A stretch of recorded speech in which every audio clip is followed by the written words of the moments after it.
Assalamualaikum warahmatullahi wabarakatuh.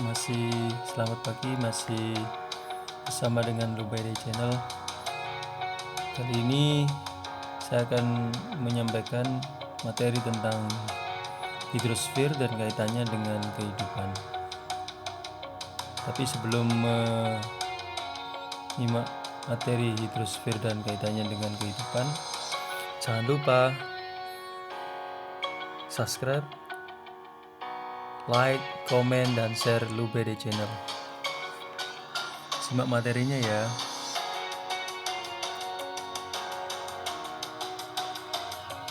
Hidrosfer dan kaitannya dalam kehidupan. Kalau kalian semua melihat gambar yang ada di slide pertama, itu adalah gambar sebuah bendungan yang di atasnya ada danau. Deskripsinya adalah danau merupakan salah satu penampungan air tawar di darat yang cukup penting. Selain untuk kepentingan rekreasi, danau juga dipergunakan sebagai pembangkit listrik dan irigasi. Danau tersebar luas di permukaan bumi, yaitu di pegunungan, dataran lembah di sepanjang pantai. Pelestarian danau sangat mutlak dilakukan untuk menjaga kondisi danau agar tetap dapat berfungsi sesuai dengan peruntukannya. Pengertian hidrosfer. Hidrosfer adalah keseluruhan sistem air di bumi yang meliputi lautan, perairan, daratan, air tanah, es, salju, dan air yang ada di atmosfer. Air di alam terbagi menjadi 3 tipe. Yang pertama, air di permukaan bumi meliputi air, laut, sungai, danau, rawa, salju, es, dan gletser. Yang kedua, air yang ada di udara meliputi uap air, kabut, dan rawan. Yang ketiga, air di dalam tanah meliputi air tanah, air kapiler, geyser, dan artesis. Semua air yang terdapat di bumi digolongkan ke dalam lapisan air atau hidrosfer. Letak air berada di dalam tanah, di permukaan tanah, dan di atmosfer. Kalau melihat tabel persebaran perkiraan persediaan air di bumi, ada terbagi menjadi 5. Air di permukaan bumi pada benua. Yang pertama itu es dan gletser sekitar 7.300.000 volume air mil per kubik, atau kalau di persentase 2,24%. Yang kedua ada air danau yang segar, itu hanya 0,009%. Air danau yang asin sekitar 0,008%. Air terusan 0,0001%. Air permukaan 0,61%. Air di atmosfer hampir sama dengan air terusan, yakni 0,001%. Air samudra 97,1%. Total persediaan air di bumi, volume airnya adalah 335.517.660, sekitar 100%. Cabang ilmu pengetahuan yang khusus mempelajari tentang air. Yang pertama ada oceanografi, adalah ilmu pengetahuan yang mempelajari air di samudra. Jadi semua yang membahas tentang air yang ada di samudra. Kedua, glasiologi, disebut juga ilmu pengetahuan yang mempelajari es, sungai, dan hal-hal lain yang berkaitan dengan es. Yang ketiga, hidrologi. Hidrologi adalah ilmu pengetahuan yang mempelajari air yang mengalir di permukaan bumi dan di dalam bumi. Siklus hidrosfer. Kalau Anda lihat gambar di slide bahwa siklus air atau siklus hidrosfer itu dimulai adanya penguapan dari air laut atau air danau yang ada di permukaan bumi naik ke atas, kemudian menggumpal di awan, kemudian awan tertiup angin ke daratan, darat turun hujan. Itu yang B, dan yang Do itu di bawah angin juga sampai ke awan kristal, dan itu timbul hujan di darat.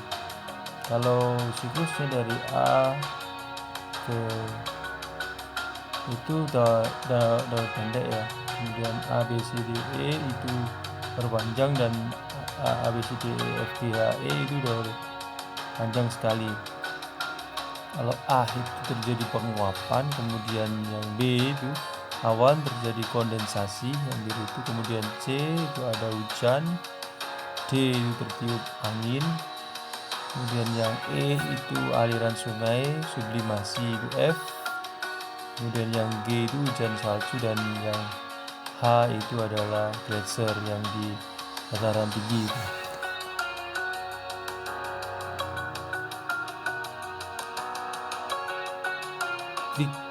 Diklasifikasikan menjadi dua bagian besar, itu berkaitan dengan hidrosfer, perairan darat dan perairan laut. Perairan darat terdiri atas air tanah, sungai, gletser, danau, dan kolam rawa.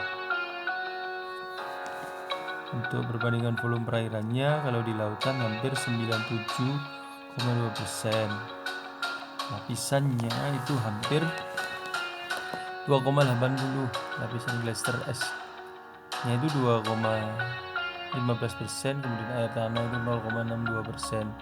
Kemudian yang diklasifikasi danau air tawar itu dalam gambar warna hijau 0,009%, kemudian air pada terusan itu warna hijau muda, kemudian atmosfer warna biru ada gambar lingkaran sebelah kanan sendiri, kemudian air tanah dangkal itu warna orange, dan kuning itu danau air asin dan laut kedalaman sekitar 0,008%.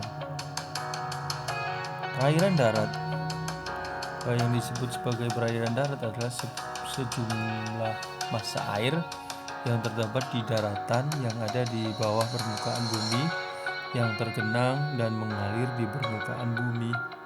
Yang pertama ada sungai. Apa sih sungai itu? Sungai adalah aliran air tawar dari sumber alamiah di daratan yang menuju dan bermuara ke danau, laut, samudera, atau sungai yang lebih besar. Seperti gambar di samping, itu adalah aliran sungai. Dan macam-macam sungai. Kalau menyimak gambar di samping, ada keterangan A, B, C, D, E.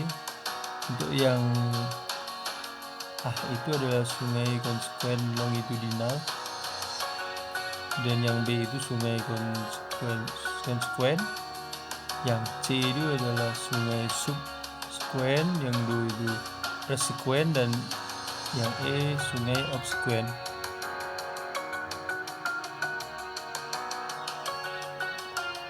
Pembentukan sungai anteseden, gambarnya yang pertama itu anteseden agak datar, kemudian anteseden ada bidang di atasnya, kemudian yang nomor 3 itu adalah anteseden agak landai ke bawah. Pola aliran sungai sesuai gambar yang ada di samping kiri. Untuk gambar 1 adalah pola dendritik. Kemudian yang nomor 2 adalah pola trellis. Gambar yang nomor 3 itu adalah pola rektangular. Gambar yang nomor 4 itu pola radial sentrifugal. Yang kelima itu pola radial sentripetal, dan yang terakhir 6 pola paralel. Daerah aliran sungai atau disebut juga dengan das. Das atau daerah aliran sungai ialah keseluruhan daerah berpelepasan ke sungai yang bersangkutan beserta anak-anak sungainya. Suatu daerah aliran sungai dibagi menjadi 3 bagian. Yang pertama, daerah aliran hulu suatu sungai itu dicirikan oleh erosi vertikal yang berperan penting. Yang kedua, daerah aliran tengah dicirikan oleh erosi vertikal yang kekuatan erosinya sama seperti erosi lateral. Dan yang ketiga, daerah aliran hilir dicirikan oleh erosi literal yang memegang peran penting sehingga lembah sangat lebar dan aliran airnya lambat.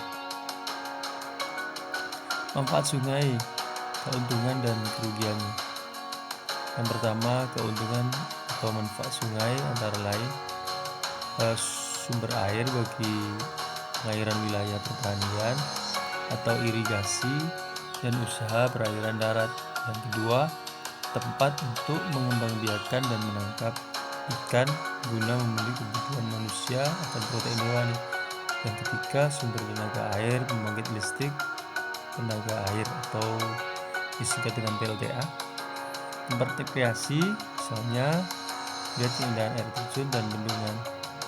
5. Tempat memenuhi kebutuhan air dan kebutuhan sehari-hari bagi penduduk yang tinggal di tepi sungai seperti mencuci, mandi, membersihkan perabot rumah tangga. Yang keenam, tempat olahraga bisa dipakai sebagai ski air ya, perahu dan lomba dayung. Kerugian sungai bagi kehidupan manusia yang tinggal di sekitar aliran sungai. Ada beberapa kerugian. Yang pertama adalah sungai merupakan media persebaran bibit penyakit seperti kolera dan disentri. Sungai menyebabkan polusi air, terutama sungai yang mengalir lambat di kota-kota yang penuh dengan sampah. Yang ketiga, sungai dapat menimbulkan banjir dan mendatangkan kerugian yang cukup besar bagi manusia. Yang keempat, sungai dapat mengganggu wilayah pertanian di daerah aliran tengah dan hilir pada sungai-sungai bermeander. Danau. Apa sih yang disebut danau? Danau adalah cekungan di daratan yang berisi air diam. Danau dapat dipandang sebagai tempat penampungan atau reservoir air tawar di darat pada ketinggian tertentu di atas permukaan laut.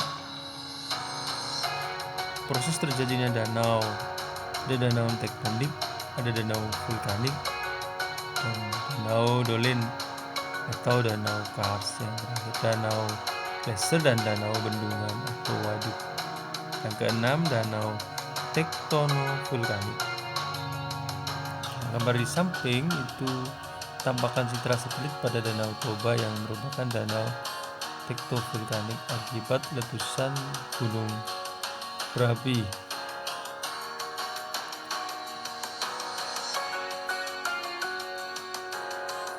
Dan yang terakhir danau Tapal Kuda atau Oxbow Lakes. Manfaat waduk: pencegahan banjir di musim hujan, pencegahan kekeringan di musim kemarau, usaha pengairan, usaha pembangkit tenaga listrik, usaha perikanan darat, sarana olahraga air, payung dan ski, tempat rekreasi.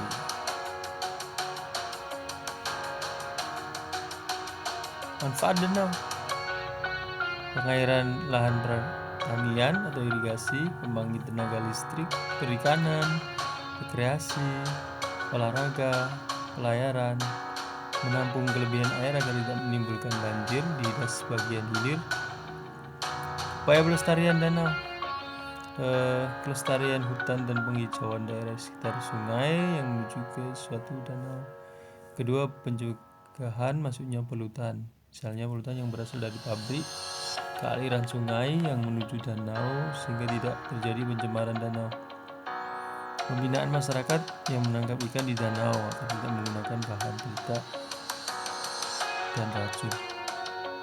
Pembinaan masyarakat yang tinggal di sekitar sungai yang menuju ke danau agar tidak membuang sampah ke sungai. Pembinaan masyarakat di sekitar danau agar menjaga kelestarian lingkungan hidup. Rawa.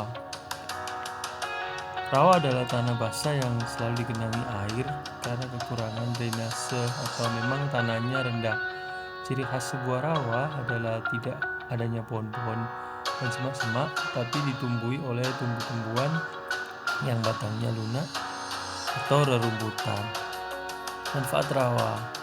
Rawa di tepi sungai ditanam padi yang dapat menyelesaikan batangnya dengan naik turunnya permukaan air sungai. Rawa dengan hutan mangrove atau bakau dapat menghasilkan kayu untuk berbagai keperluan manusia. Rawa pantai dengan nipah dan mulia yang tumbuh di dalam digunakan sebagai penghasilan bahan atap. Berbagai jenis rawa dapat menghasilkan ikan juga. Kemudian manfaat rawa adalah daerah rawa dapat dijadikan tempat pemukiman dengan rumah-rumah bertiang tinggi dan perahu sebagai alat angkutannya. Yang keenam, setelah dikeringkan, rawa dapat dijadikan lahan pertanian tanah kering. Air tanah. Air tanah adalah air yang terdapat atau tersimpan di dalam tanah. Air tanah berasal dari air hujan, laut, atau magma. Air tanah yang berasal dari air hujan disebut juga air meteorit ya, disebut air vados atau air tua. Gunaan air tanah merupakan bagian yang penting dalam siklus hidrologi, membasahkan tanah dan mengikat butir-butir tanah yang satu dengan yang lainnya, menyediakan kebutuhan air bagi tumbuh-tumbuhan, menyediakan air bersih secara alami, memenuhi keperluan rumah tangga seperti minum, memasak, mencuci, memenuhi kehidupan industri, misalnya industri tekstil dan industri farmasi, memenuhi keperluan pertanian, yakni dengan misalnya pengairan sawah. Pelestarian air tanah. Penggunaan air tanah agar diintensifkan sehingga akan memperlambat penurunan volume tanah. Padatan penduduk dan pemukiman yang berlebihan harus dicegah karena berkaitan dengan besarnya konsumsi air.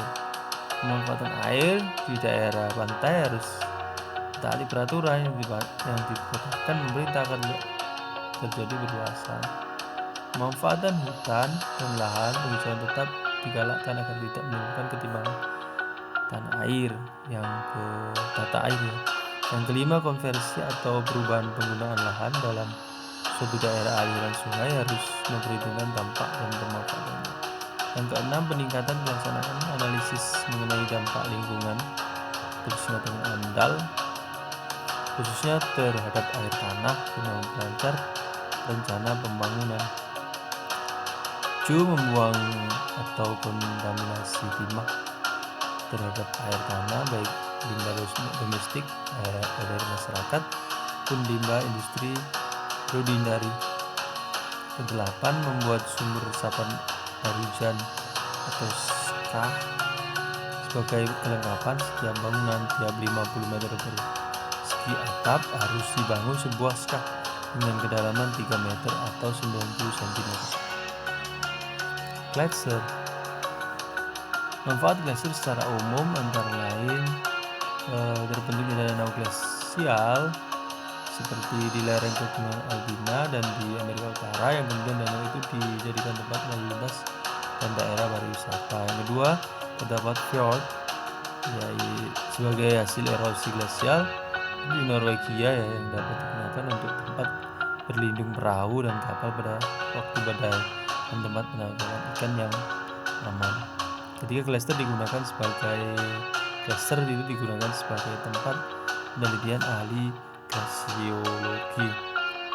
Keempat, padang salju merupakan tempat berolahraga ski pada musim dingin. Kelima, sebagai sumber air bagi sungai di bawahnya. Dan yang terakhir, nomor 6, daerah yang datarannya tertutup es dapat menyebabkan lahirnya budaya khas, misalnya kebudayaan Eskimo dengan rumah iglo dan alat transportasi slide yang ditarik anjing. Delta. Syarat-syarat terbentuknya delta, ada sungai yang menuju ke laut atau danau, lautnya dangkal, Gelombang atau arus laut yang sangat kecil, tidak ada gerakan tektonik yang menyebabkan penurunan dasar laut atau danau di tempat muara sungai tersebut. Arus pasang surut tidak kuat.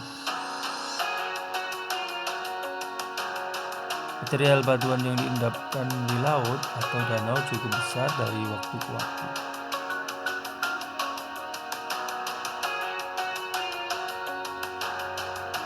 Perairan laut. Menurut terjadinya perairan laut ada laut transgresi dan laut ingresi. Menurut letaknya ada dua, laut pedalaman dan laut tepi, serta laut tengah. Menurut kedalamannya ada zona litoral atau daerah pesisir, adalah daerah antara garis air pasang naik dan air pasang turun. Endapan-endapan dari zona ini antara lain konglomerat, karstik, dan pasir. Zona heritis adalah daerah dari garis air pasang surut sampai dengan 200 meter. Endapan di zona ini antara lain lumpur biru dan endapan binatang laut. Yang ketiga, zona batial adalah daerah yang dalamnya 200 sampai 1000 meter. Endapan di zona ini antara lain kulit-kulit karang tipis. Relief dasar laut.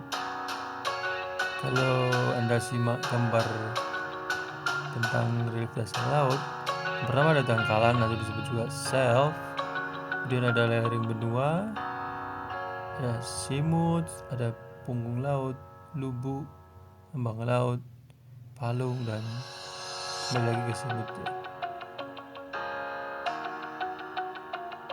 Jadi yang paling dalam itu ada palung laut sih. Yang paling dangkal adalah dangkalan atau shelf. Gerakan air laut. Kalau dari gambar yang tampak ada gerakan air laut itu mulai dari angin yang sangat kencang ya, kemudian ada gelombang besar di tengah laut, kemudian peninggian dan penajaman puncak gelombang memecah dan pecahan gelombang yang ada di hingga ke daratan, dan yang di daratan ada riak di pasir dan pantai. Manfaat dan pelestarian laut. Manfaat laut, sumber bahan pangan, obat-obatan, bahan industri maupun keperluan lain. Sumber air yang melimpah sebagai bahan mineral, serta mengatur kondisi cuaca dan iklim sehingga bumi layak huni bagi makhluk hidup. Upaya pelestarian laut: tidak merusak terumbu karang dengan petasan, bom, dan lain-lain. Tidak membuang limbah ke laut. Melindungi biota laut dari kepunahan. Manusia di bumi harus mengendalikan jumlahnya agar tidak overpopulasi yang mengakibatkan menguras biota laut berlebihan untuk memenuhi kebutuhan hidup. Balai Pengelolaan DAS atau Daerah Aliran Sungai dan Pusat Penelitian Oceanografi. Balai Pengelolaan DAS disebut juga sebagai instansi pemerintah yang berada di Departemen Kehutanan. Balai ini bertugas untuk menangani pengelolaan dan pelestarian DAS melalui rehabilitasi hutan dan lahan. Pusat Penelitian Oceanografi atau disingkat juga dengan P2O LIPI. Oceanografi berasal dari bahasa Yunani oceanos yang berarti laut dan grapos yang berarti gambaran. Dengan demikian, oceanografi berarti ilmu yang mempelajari tentang laut dan segala fenomenanya. Tugas Pusat Penelitian Oceanografi antara lain melaksanakan penelitian tentang kelautan dan pelayanan jasa ilmu pengetahuan dan teknologi bidang oceanografi. Pelayanan jasa ilmu pengetahuan lembaga ini adalah dalam bentuk penyediaan data dan informasi oceanografi yang akurat, tepat waktu, dan tepat guna. Terima kasih ya sudah menyimak materi dari LUBD Channel tentang hidrosfer dan kaitannya dengan kehidupan manusia ya. Jangan lupa menyimak materi-materi berikutnya di Lubeda Channel. Tetap di Lubeda Channel, tapi jangan lupa subscribe, like, komen, dan share Lubeda Channel di materi-materi tentang pendidikan. Terima kasih. Dadah.